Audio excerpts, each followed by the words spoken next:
Epic Games Store bakal ada di Xbox dan Xbox bakal membuka ekosistem mereka. What? Why? Ayo kita bahas. Xbox bakal membuka ekosistemnya biar Epic Games Store ada di Xbox. What? Dalam sebuah interview dengan Polygon, Phil Spencer ingin membuka pintu pembelian game konsol melalui toko digital resmi lainnya, seperti itch.io dan Epic Games Store. Lah, kok gitu sih? Jadi, Phil ingin mematahkan walled garden atau ekosistem tertutup, yang dimana kalau mau beli gamenya tuh cuma bisa lewat Xbox Marketplace. Phil Spencer bilang kalau mensubsidikan hardware tuh menantang banget. Terus, harga komponen Xbox tuh tidak turun secepat generasi sebelumnya. Dan pasar konsol pun tidak semakin berkembang. Dan makin banyak juga gamer yang beralih ke PC atau handheld. Make sense sih, tapi aku bingung aja gitu, kayak iya sih mereka satu perusahaan yang sama-sama yang buat Windows. Bahkan Phil Spencer bilang kayak gitu juga. Tapi di sisi lain, kalau store lain dibuka, mereka bakal dapat potongan dari penjualannya gimana? Bukannya makin susah ya buat nutupin harga subsidi hardware konsolnya? Gimana Indo Gamers? Apakah Xbox tuh desperate banget sampai pengen membuka store lain?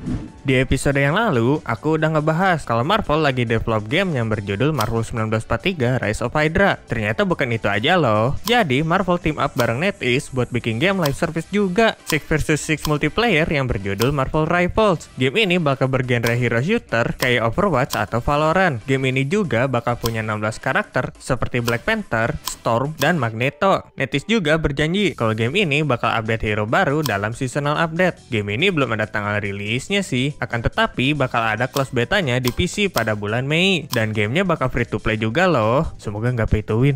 Bukan berita gamer kalau nggak ngomongin Embracer Group. Gearbox Entertainment baru saja dijual oleh Embracer Group ke Take-Two Interactive atau publishernya seri GTA sebesar 460 juta dolar atau sekitar 7,3 miliar rupiah. Salah satu efek dari penjualan ini, Gearbox melakukan layoff beberapa jam setelah penjualan tersebut. Nah, Gearbox ini sekarang lagi ngedevelop Borderlands 4 dan lagi bikin film Borderlands juga. Fun fact, sebelum Gearbox dijual oleh Embracer, si publishernya selalu sama 2K, yang dimana 2K itu bawahannya dari Take-Two. Jadi bisa dibilang ini tuh reunian lah. Speaking of dijual, Sega baru saja menjual Relic Entertainment ke perusahaan investasi baru UK, Emona Capital. Gak dikasih tahu dijual berapanya. Dan melakukan layoff di Eropa. Mayoritas dari layoff tersebut akan dilakukan di Creative Assembly dan Sega Eropa dengan total 240 orang. Kalau kalian pecinta game RTS, kalian pasti tidak asing dengan game banger yang dibuat oleh Relic Entertainment, seperti seri game Company of Heroes, seri game Warhammer 40k, Dawn of War, dan Age of Empires 4. Wisdom luck lah buat Relic. Semoga mereka bakal tetap rilis game RTS banger baru ke depannya dan gak rilis game kayak Warhammer 40k dan Dawn of War 3 yang dimana gamenya mid banget.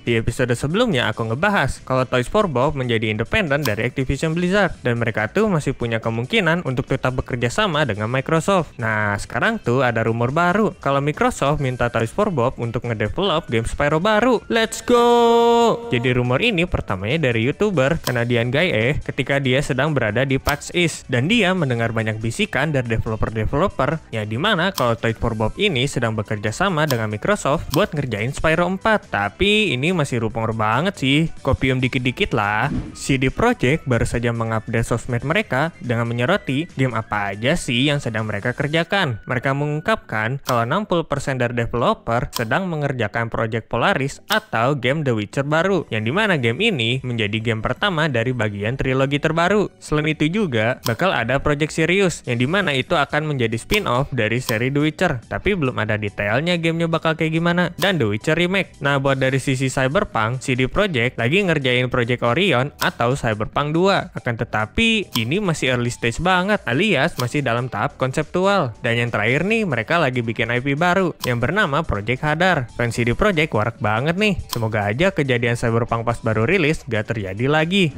Bandai Namco tiba-tiba rilis 3 game gratis. Lah, kok tumben banget? Jadi, Bandai Namco ini baru saja merilis 3 game gratis baru yang berjudul Not Tolot yang bergenre robot hacking action game, Doronko Wanko yang bergenre action game sebagai anjing ras Pomeranian kayak si paling good boy Kacan, dan Boomer Road yang bergenre action adventure. Aku beritain ini tuh bukan karena ada 3 game gratis terbaru saja, akan tetapi mau ngeberitain soal sistem yang diterapkan Bandai Namco juga. Jadi Bandai Namco melakukan ini tuh untuk melatih developer yang baru masuk dengan mendevelop game baru hanya menggunakan baju budgetnya sedikit atau indie. Keren banget sih ini. Semoga developer dan publisher AAA lainnya mulai melakukan ini juga. Jadi, apakah game tersebut kehitung game indie walau game tersebut di backing sama publisher AAA? Komen di bawah ya Indogamer.